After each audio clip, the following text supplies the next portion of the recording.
Selamat malam. Perkenalkan, saya Rondo Marpaung dari Program Studi Teknik Geologi dengan NIM 111200075,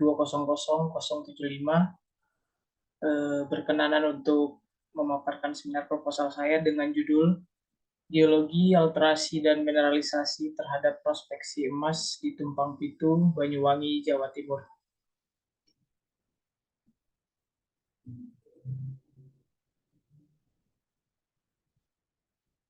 Selanjutnya masuk pada latar belakang, di mana potensi cadangan mineral ekonomis dimiliki oleh negara Indonesia ini sangat besar, dikarenakan Indonesia sendiri didukung oleh posisinya yang berada di jalur cincin berapi atau Ring of Fire, ditandai dengan banyaknya aktivitas gunung api vulkanik yang tinggi. Ini juga terbentuk akibat adanya pertemuan tiga lempeng, Eurasia, Indo-Australia, dan Samudra Hindia.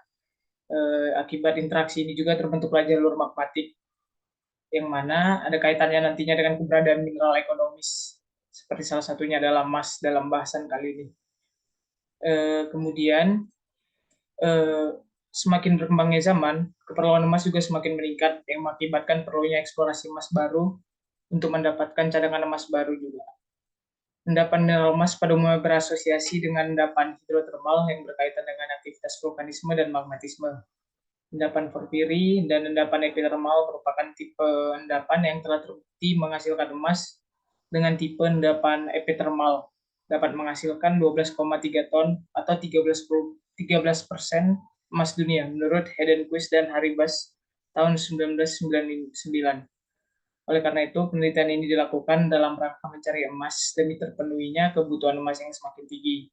Penerapan ilmu geologi dalam kegiatan eksplorasi antara lain adalah tantangan geologi dan penentuan lokasi serta zona prospek dalam kegiatan pertambangan. Kemudian untuk rumusan masalahnya sendiri ada 5. Yang pertama itu kondisi geologi daerah penelitian, tipe alterasi, karakteristik endapan, hubungan alterasi dan mineralisasi, serta sejarah dan proses geologi daerah penelitian. Maksud penelitiannya sendiri untuk mencapai syarat kelulusan pendidikan strata 1 atau S1, jurusan Teknik Geologi Fakultas Teknologi Mineral, Universitas Pembangunan Nasional Veteran Yogyakarta, melalui penerapan ilmu secara langsung di lapangan, dengan melakukan pemetaan geologi yang terperinci dan menyeluruh pada daerah penelitian, yakni di PT Bumi Suksesindo, 7 Bukit Banyuwangi, Jawa Timur, Indonesia. Untuk tujuannya sendiri ada 5. Yang pertama, mampu mengetahui dan menentukan dan menjelaskan kondisi geologi. Kemudian ada mengetahui, menentukan, dan menjelaskan tipe alterasi yang terdapat dan berkembang di daerah penelitian. Kemudian yang ketiga ada mampu mengetahui, menentukan, menjelaskan karakteristik tipe endapan hidrotermal. Yang keempat, mampu mengetahui, menentukan, dan menjelaskan hubungan alterasi dan mineralisasi daerah penelitian. Yang kelima itu mampu mengetahui dan menjelaskan proses sejarah geologi pada daerah penelitian. Kemudian untuk lokasi dan waktu penelitiannya,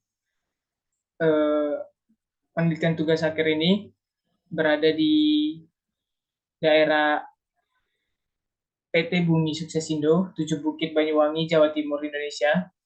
Dengan waktu penelitian itu dilakukan selama kurang lebih 2 bulan, terhitung mulai dari minggu kedua bulan Januari hingga minggu kedua bulan Maret 2024. Yang dapat juga menyesuaikan dengan waktu yang tersedia pada PT Bumi Suksesindo.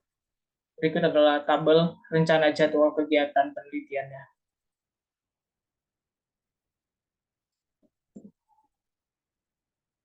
Kemudian untuk hasil penelitian yang nantinya akan diharapkan antara lain pastinya pembahasan mengenai kondisi geologi, daerah penelitian, serta mineralisasi emas pada daerah ini.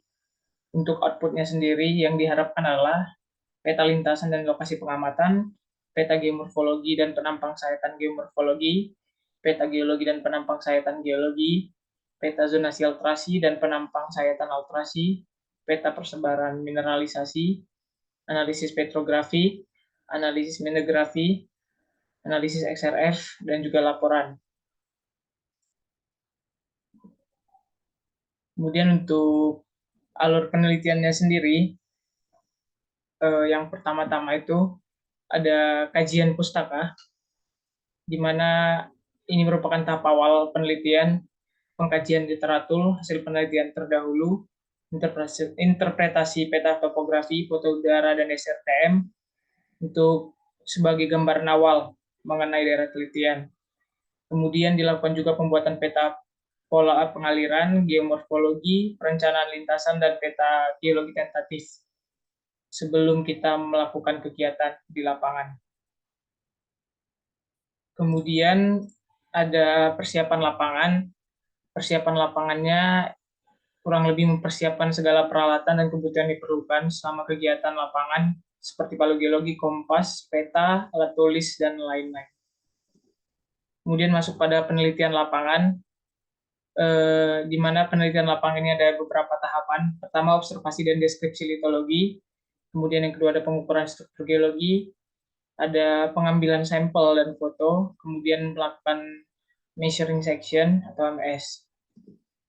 Setelah hal-hal tersebut dilakukan, kegiatan selanjutnya adalah analisis laboratorium. Ini juga mencakup atau meliputi beberapa hal. Yang pertama, analisis petrografi pada sampel batuan yang sudah dilakukan sayatan tipis dan menggunakan mikroskop polarisasi. Kemudian ada analisis mineralografi untuk mengetahui dan mengidentifikasi keberadaan atau keterdapan mineral biji pada sampel batuan ataupun urat atau vein. Kemudian ada analisis XRS atau X-ray fluorescence untuk mengetahui secara kuantitatif dan kualitatif unsur yang terdapat pada sampel batuan atau urat atau vein tadi. Kemudian ada analisis struktur geologi. Ini menggunakan metode stereografi untuk menganalisis deformasi yang terjadi pada daerah telitian, meliputi analisis deskriptif, dinamis, dan genesanya. Kemudian kita masuk pada pengolahan datanya, di mana ini kita akan menggabungkan data lapangan dengan data analisis laboratorium dengan cara membuat tabel dan diagram menggunakan software Microsoft Excel, membuat peta digital dengan menggunakan software ArcMap. Selanjutnya kita akan melakukan interpretasi data.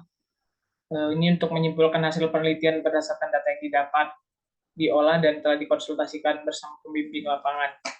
Kesimpulan yang didapatkan nantinya akan dituangkan dalam laporan hasil akhir penelitian. Setelah itu kita akan membuat penyusunan laporan.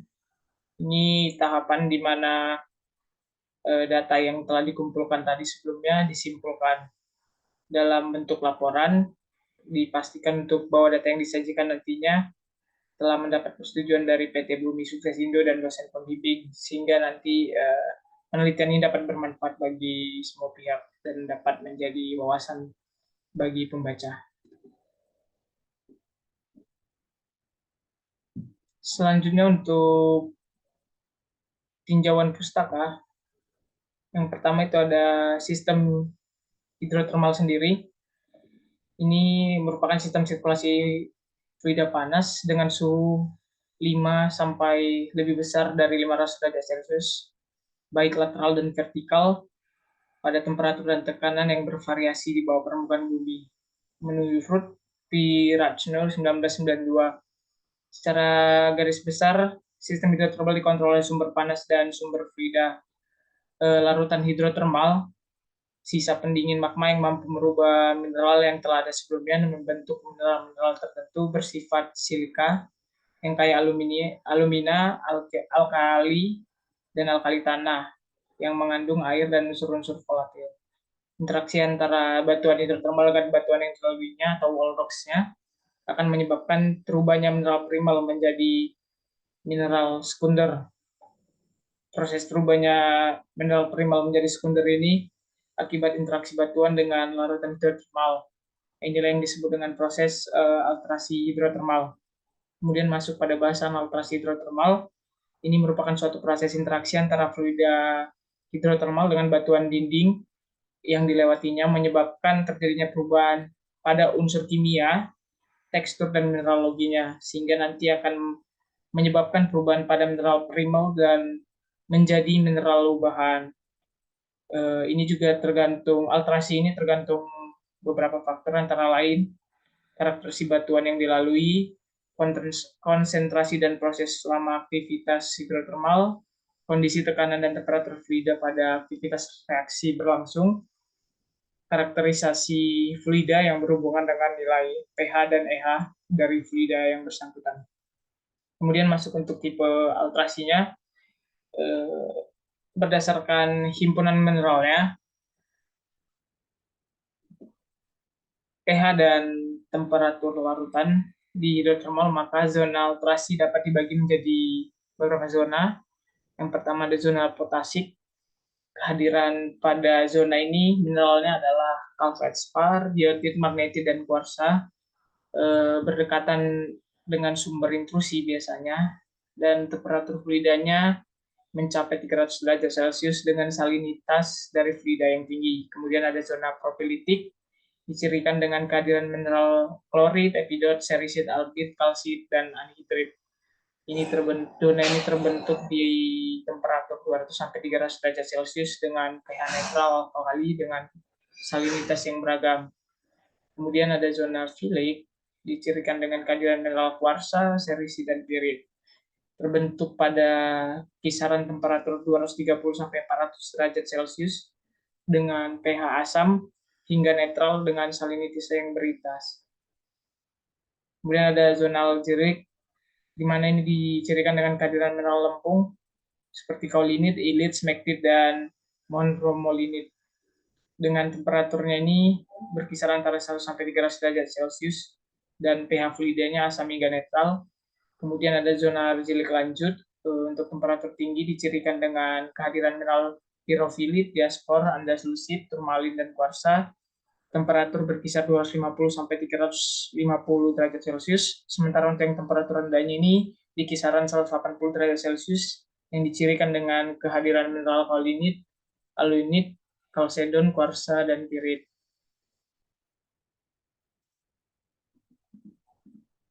Kemudian ada endapan hidrotermal. Ini merupakan endapan yang terbentuk akibat sirkulasi fluida panas yang melarutkannya, mentransport dan mengendapkan mineral-mineral secara bertahap sebagai timbal balik akibat perubahan kondisi dari fisika dan kimia yang ada. Kemudian masuk pada endapan porfiri. Ini merupakan endapan yang terbentuk melalui proses hidrotermal di kedalaman kurang lebih 1-5 km di bawah permukaan dengan temperatur kisaran 750 sampai 850 derajat Celcius. Endapan ini tuh biasanya menghasilkan logam utama berupa koper molybdenum dan koper gold, dan umumnya tersebar luas dan relatif low grade. Dan endapan ini pada umumnya terbentuk akibat adanya multiple intrusion atau intrusi yang berulang kali dari batuan bersifat intermediate sampai asam yang mengalami kontak dengan batuan dinding sehingga terjadi mineralisasi. Untuk kandungan mineral biji endapan ini dapat dibagi menjadi beberapa zona, ada outer, inner, ore, dan pirit zone. Berdasarkan kumpulan mineralnya, endapan porfiri dibagi menjadi zona potasik, filik, argilik lanjut, dan propilitik. Dan untuk target utama biasanya dalam kegiatan eksplorasi dan produksi itu di endapan ini yakni pada ore zone-nya. Kemudian masuk pada endapan epithermal, di mana endapan ini merupakan endapan yang terbentuk pada lingkungan hidrotermal di dekat permukaan. Dia biasanya terbentuk dengan temperatur dan tekanan yang rendah, berkisar antara suhunya 150 sampai 300 derajat Celcius. Endapan ini juga sering ditemui bersamaan dengan zona lemah yang mengalami proses breksiasi dan alterasinya ini lumayan tinggi. Endapan ini umumnya ditemukan keterdapatannya ada urat atau fen yang tidak menerus pada zona lemahnya. Berdasarkan sifat kimia, alterasi, dan mineraloginya, endapan epithermal ini menjadi dua, ada epithermal low sulfidation dan high sulfidation. Untuk high sulfidation ini umumnya ciri-cirinya berupa host rock, batuannya vulkanik bersifat intermediat hingga asam. Di endapan ini dikontrol umumnya oleh struktur berupa sesar regional atau intrusi subvulkanik.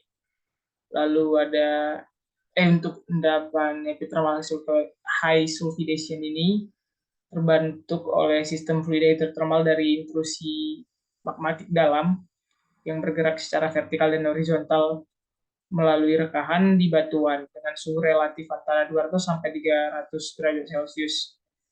Kemudian untuk endapan epithermal low sulfidation umumnya didominasi oleh fluida meteorik dengan pH netral karena kandungan unsurnya berupa CO2, NaCl, dan H2S.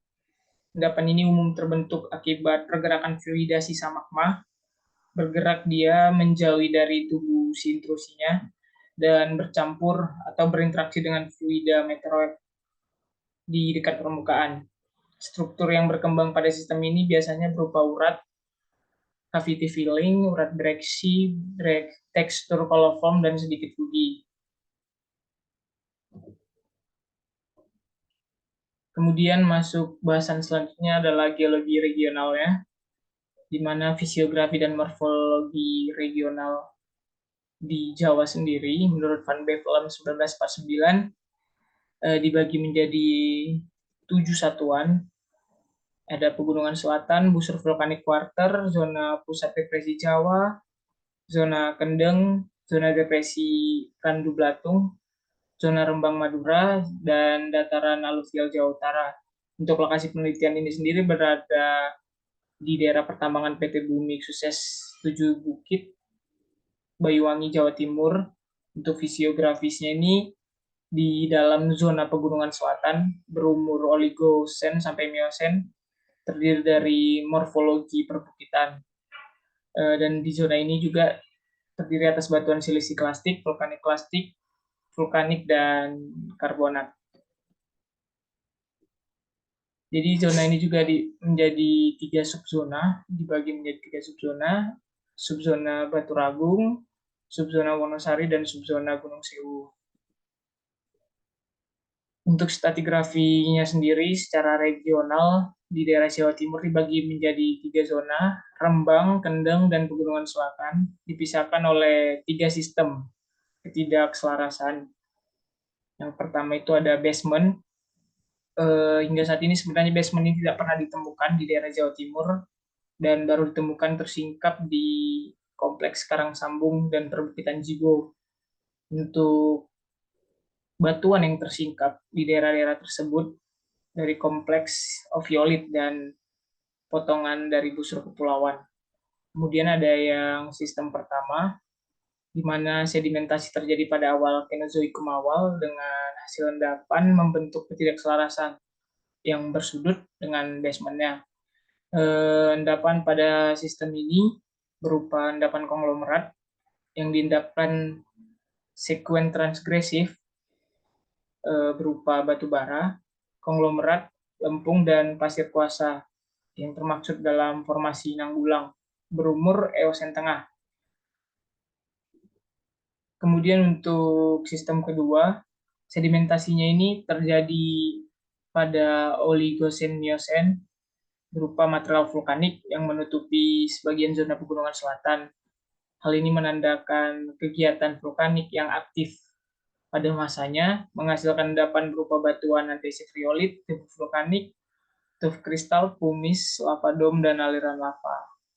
Kemudian untuk sistem ketiga, ini merupakan proses pengerosian dari sistem kedua. Di sistem ini terjadi peningkatan endapan karbonat akibat penurunan si aktivitas vulkaniknya. Kemudian masuk bahasan selanjutnya yakni struktur regional dan tektonik di daerah penelitian. Untuk menurut Pulunggono dan Marjono tahun 1994, pola struktur dominan berkembang di Pulau Jawa adalah pola meratus dengan arah timur laut barat daya, berumur Kapur akhir hingga Eosen awal. Pola Sunda dengan arah utara sampai selatan yang berumur Eosen awal hingga Oligosen awal, dan pola Jawa yang berarah barat-timur yang terbentuk sejak kurang lebih 32 juta tahun yang lalu. Sedangkan struktur yang berada di Jawa Timur menurut Sri Budiani dan kawan-kawan tahun 2003, pola Sakala yang berarah barat timur dan pola Meratus berarah timur laut barat daya. Sedangkan di daerah tersebut banyak terbentuk struktur geologi berupa sesar, kekar, dan lipatan yang mana ini berperan menjadi zona lemah tempat terbentuknya mineralisasi di daerah tersebut. Menurut Darman dan Sidi tahun 2000 membagi Jawa Timur menjadi 4 kelompok tektonik diurutkan dari arah utara hingga ke selatan. Yang pertama itu ada lereng utara, zona kendeng, busur vulkanik modern, dan lereng selatan. Demikianlah pemaparan proposal dari saya. Kesempatan yang diberikan untuk melakukan penelitian tugas akhir di PT Bumi Suksesindo sangatlah berarti bagi peneliti, bagi saya. Kesempatan tersebut akan dapat digunakan untuk lebih memahami ilmu geologi yang sudah didapatkan selama masa kuliah dengan cara mengaplikasikannya secara langsung di lapangan. Sehingga kesempatan tersebut akan dapat digunakan sebagai sarana untuk mempersiapkan diri dan menjadi bekal bagi saya untuk menghadapi dunia kerja yang sesungguhnya. Kesempatan yang diberikan oleh PT Bumi Suksesindo akan penelitian ini digunakan dan semoga bermanfaat dengan sebaik-baiknya. Hasil penelitian tugas akhir ini akan dibuat dalam bentuk laporan yang nantinya dipertanggungjawabkan dalam sidang pendadaran sebagai syarat kelulusan program pendidikan strata 1 atau S1 jurusan Teknik Geologi Universitas Pembangunan Nasional Veteran Yogyakarta. Saya sebagai peneliti mengucapkan terima kasih yang setinggi-tingginya atas perhatian yang diberikan oleh PT Bumi Suksesindo. Besar harapan saya untuk dapat diberikan kesempatan melakukan penelitian di PT Bumi Suksesindo. Demikianlah pemaparan proposal dari saya, Orlando Marpaung, dengan NIM 111200075. Kurang lebihnya mohon maaf, semoga para pendengar dapat menerima apa saja yang telah saya sampaikan. Saya pamit undur diri, sekian, dan terima kasih.